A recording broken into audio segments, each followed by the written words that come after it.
Hello. Funny how the loudest accusers are usually the biggest hypocrites. My wife spent years convinced I was cheating, picking fights over imaginary affairs while I bent over backward proving my loyalty. Turns out, she wasn't worried about me being unfaithful. She was just hoping I was as bad as she was. I used to believe in the idea of an unshakable marriage. The kind where trust was automatic, where you didn't have to second-guess every word, every late-night text, every excuse. That was the kind of love I thought I had with Jessica. She was beautiful, confident, and had a way of making everything feel exciting, like life with her would never be dull. And for a while, that was true. The first few years were perfect, the kind of marriage people envied. We traveled, laughed until we couldn't breathe, and always had each other's backs. Or at least, I thought we did. The accusations started small. A passing comment about how I seemed too friendly with a female coworker at a work event. Then, a snide remark about how I spent too much time at the gym. At first, I brushed it off as insecurity. Everyone has moments of doubt, right? I did my best to reassure her, thinking that with time, she'd realize she had nothing to worry about. I made sure to answer her calls immediately, to keep my schedule transparent, to let her see my phone whenever she asked. But the more I reassured her, the worse it got. She started checking my texts when she thought I wasn't looking. If I got a message from a female colleague, even if it was something as harmless as a work update, she'd interrogate me about it.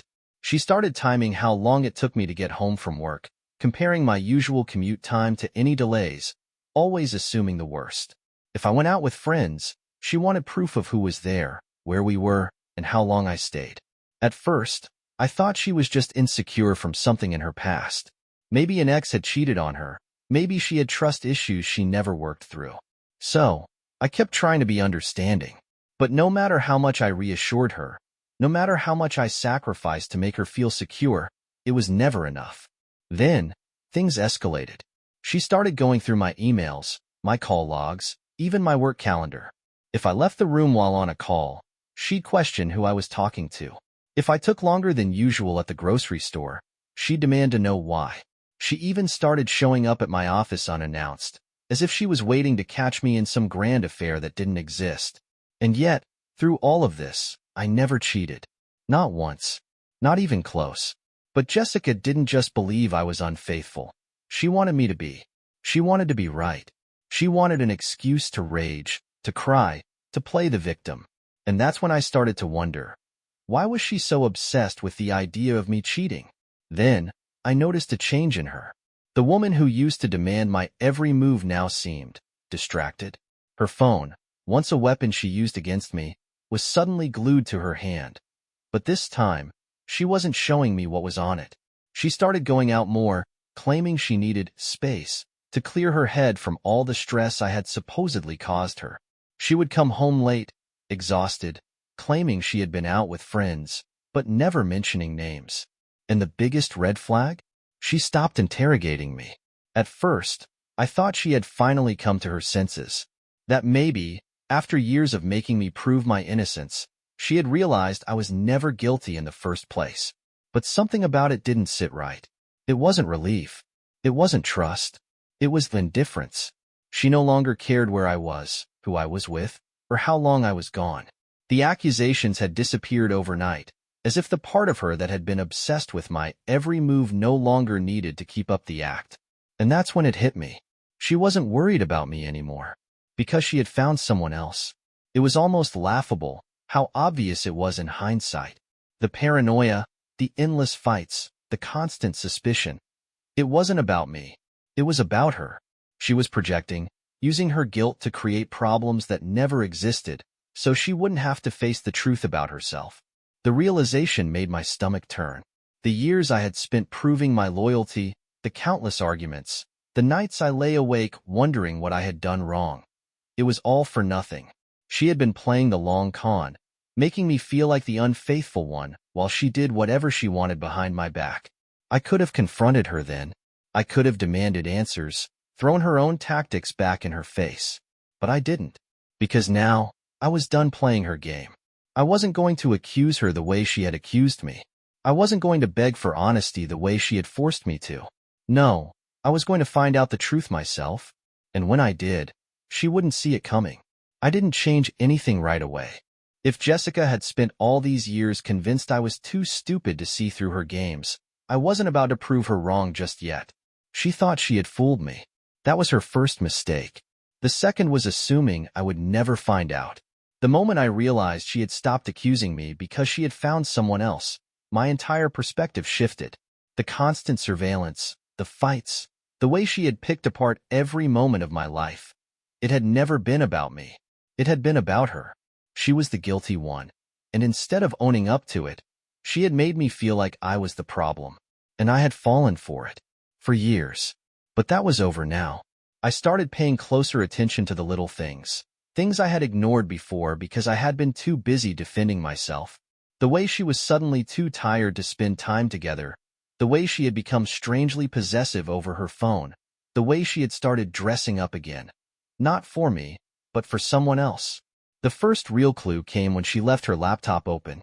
Jessica was normally meticulous about closing it whenever she stepped away, but that morning, in her rush to get ready for yet another girls' brunch, she had forgotten. I wasn't proud of what I did next, but at that point, I didn't care. I had spent years having my privacy invaded by her, accused of things I never did. If she had nothing to hide, I would have nothing to find. She had plenty to hide. Her messages were full of conversations with someone named Mark.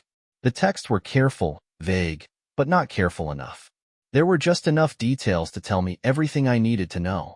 Plans to meet up, late-night check-ins, jokes about how he would never find out. I sat there, staring at the screen, feeling that familiar weight settle into my chest. It wasn't anger, not yet. It was something worse, something colder. A realization that the woman I had spent years defending, the woman I had trusted, had been lying to my face every single day while making me feel like the guilty one. But I wasn't going to rage. I wasn't going to throw things, scream, or beg for answers. I was going to let her dig her own grave. That evening, I acted normal. I asked how brunch was. She smiled, told me it was nice, and immediately changed the subject. I watched her carefully, noticed the way she avoided my eyes, how she fidgeted just a little too much. She had no idea that I knew, and so I let her believe she was still in control. Over the next few weeks, I became the perfect husband. I stopped questioning her when she went out, stopped asking who she was with. I let her think she had completely gotten away with it. And the more she believed it, the bolder she became. She started working late. She started going to weekend retreats. She even suggested we take a break, because, in her words, maybe some space would be good for us. I smiled and agreed. And then, I got the proof I needed. One night, when she was out working late, I placed a tracker in her car. Just a simple, cheap GPS device that linked to my phone. If she was going where she claimed to be, then fine. But if she wasn't, well, I already knew the answer to that. She wasn't at work. She was parked outside a small hotel just outside of town. The kind of place that didn't ask questions. The kind of place that rented by the hour. I didn't drive there. I didn't storm in, demanding answers. No, I waited.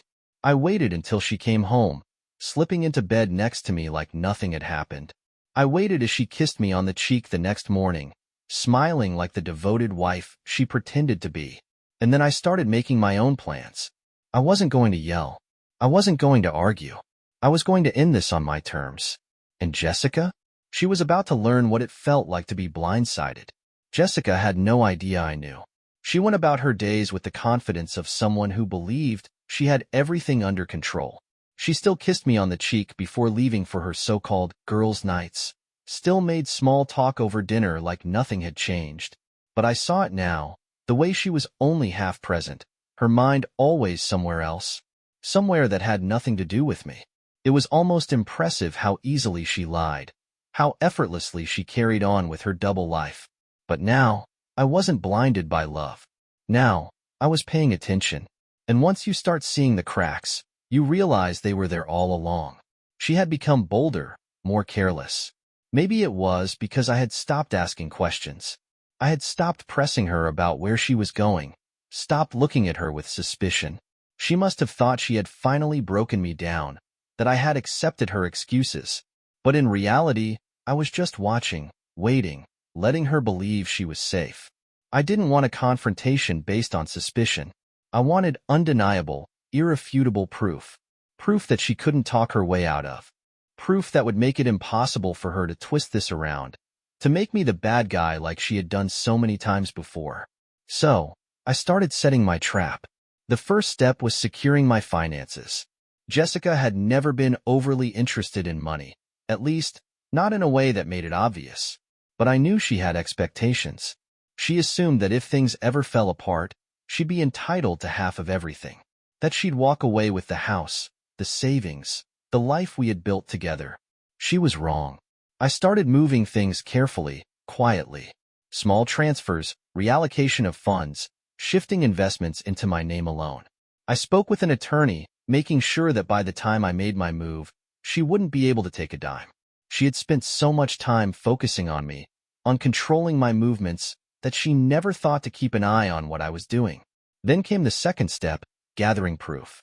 The GPS tracker in her car had already told me what I needed to know, but I wanted more. I needed to see the messages, hear the conversations, find out exactly how deep her betrayal went. And Jessica, for all her cunning, had grown comfortable in her deception. She was careful with her phone, always keeping it close, always tilting the screen away. But she was still human. She still made mistakes. One night, she left her laptop open while she was in the shower. The same woman who had spent years snooping through my emails, my messages, my whereabouts had made the fatal mistake of underestimating me. I hesitated for only a second before sitting down at her desk. If I was wrong, if there was nothing to find, then I'd walk away knowing I had given her the benefit of the doubt. But I wasn't wrong. The messages were right there. Conversations with Mark, dating back months. Flirtatious texts, secret meetups, inside jokes that made my stomach turn. Plans to see each other, coded language that barely even tried to hide what they were doing. She hadn't just been having an affair. She had been building a life with him. And all the while, she had been making me feel guilty. She had been twisting reality, making me feel like I was the one destroying our marriage, when in reality, she had checked out a long time ago. I closed the laptop, sat back, and let it sink in. There it was. The proof I had been waiting for. And yet, I felt calm. I thought I'd feel rage, that I'd want to smash something, scream at her, demand answers. But I didn't. I felt relief. Because now, there was no doubt. Now, I didn't have to wonder. Now, I could focus entirely on what came next. I wasn't just going to leave her. I was going to make sure that when I did, she'd regret every single choice she had made. But first, I had to let her think she was still winning. That was the hardest part. Acting normal, pretending I was still the same husband she had manipulated for years. Smiling when she came home late, nodding along as she told her ridiculous lies, kissing her goodnight while she texted another man under the covers. It was a performance, and I had to get it just right. If she suspected anything, if she even had the slightest inkling that I was onto her, she'd go into damage control. She'd find a way to spin it, to gaslight me, to make herself the victim. I wasn't going to give her that chance. So, I played my part. I let her think she had one. And all the while, I was preparing for the day she'd find out just how wrong she was. Jessica had no idea she was walking straight into her own downfall. Every late-night message, every secret rendezvous, every lie she spun so effortlessly, I let her keep them all. She still kissed me goodbye before leaving for her yoga classes, still made excuses when she came home late, still smiled at me like nothing had changed. But something had changed. I had changed. Once, I would have let this destroy me.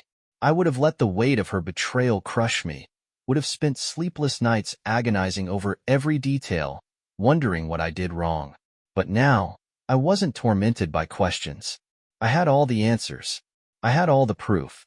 And soon, I would have justice. The hardest part was keeping my temper in check. Every time I watched her pick up her phone and smile at the screen, knowing she wasn't smiling at me, I wanted to rip it out of her hands. Every time she came home smelling like a cologne that wasn't mine, I wanted to tell her I knew, to see the look on her face when she realized she wasn't in control anymore. But patience was key. If I lost my cool, she'd know something was wrong. And if she knew something was wrong, she'd cover her tracks. She had been so careful in the beginning, but lately, she had gotten lazy. Maybe she thought I had stopped suspecting. Maybe she thought she had trained me well enough to accept her late nights, her vague explanations, her sudden interest in solo vacations. I had stopped asking questions. After all, I had stopped checking in. From her perspective, it must have looked like I had finally given up. That's exactly what I wanted her to think. But behind the scenes, I was setting everything in motion. Every message, every transaction, every hotel charge she thought I wouldn't notice. I documented them all. Screenshots, call logs, timestamps. The folder on my laptop grew by the day, a collection of every lie she had told, every moment she thought she had gotten away with. Then came the legal side. I met with my lawyer in secret, laying out everything. I wasn't just going to leave her. I was going to make sure she walked away with nothing. No house, no savings, no sympathy. She had spent years manipulating me, making me doubt myself, making me believe I was the problem. Now, I was making sure that when this was over, she wouldn't even recognize the life she had once taken for granted. But I needed the perfect moment. A sloppy confrontation wouldn't do. I didn't want a screaming match in our kitchen. I didn't want an argument where she could cry, play the victim, twist things like she always had. No, I wanted something undeniable. I wanted her to see, in real time, that she had destroyed herself. And then, the opportunity fell right into my lap. One evening, she told me she was leaving for the weekend, much-needed girls' trip, with some old friends. I smiled, told her to enjoy herself, even helped her pack. She kissed me goodbye at the door, her eyes sparkling with excitement, not for the trip, but for him. As soon as she left, I went to work. The hotel was easy to find. She had been dumb enough to use our shared credit card for the reservation, probably assuming I wouldn't notice. A nice place, too. Not the kind of place you go to for an innocent weekend with friends. I drove there, checked into a room on a different floor, and waited. Hours passed, but my patience paid off. Just after sunset, I saw her step out of an elevator, hand in hand with Mark. They looked relaxed, comfortable, like they had done this 100 times before. And maybe they had. But this time was different. This time, I was watching. I followed from a distance, phone in hand, recording every second. Them walking through the lobby, laughing, touching. Him holding the door open for her as they disappeared into their suite. I didn't need to see what happened next. I already knew. And just like that, it was over. I had everything I needed. I went back to my hotel room, forwarded the footage to my lawyer, and sent one final message to Jessica. A simple text. Have a great trip. Check your email when you get home. And then, I slept better than I had in months. When Jessica returned home 2 days later, she had no idea her world had already collapsed. She walked through the door with the same casual air she always had, dropping her bag by the stairs, stretching like she had just endured a long, exhausting weekend. She thought she had one. She thought she had fooled me. But then, she checked her phone. I watched her from the kitchen as she opened my message. I saw the moment she read it, saw the slight confusion on her face before she went to her laptop, opening her email without a second thought. She still didn't know. She thought maybe I had sent her something innocent, something unimportant. But then I saw the shift, the way her posture stiffened, her breath caught, her fingers trembled just slightly over the keyboard. She knew. The files were all there.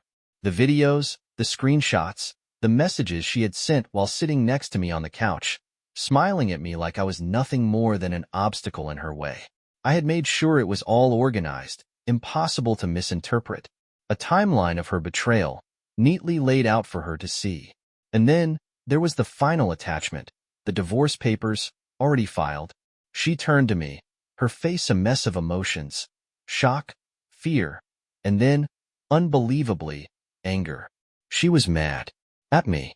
As if I was the one who had done something wrong, as if I had betrayed her. For a moment, she opened her mouth, like she was about to go on the attack, ready to spin this into something she could control. But then, she seemed to think better of it. Instead, her expression crumbled, and the waterworks began. She begged. She swore it wasn't what it looked like.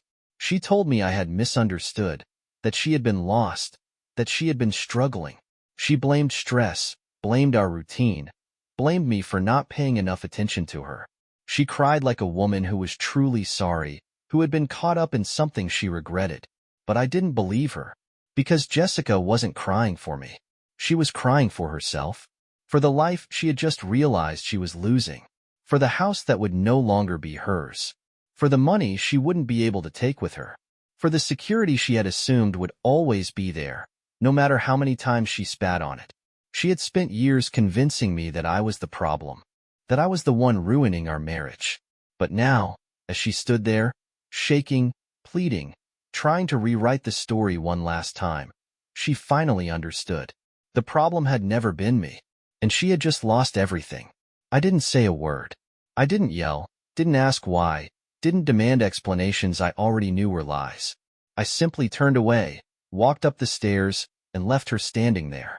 By the time I woke up the next morning, she was gone. And just like that, I was free. Bye-bye.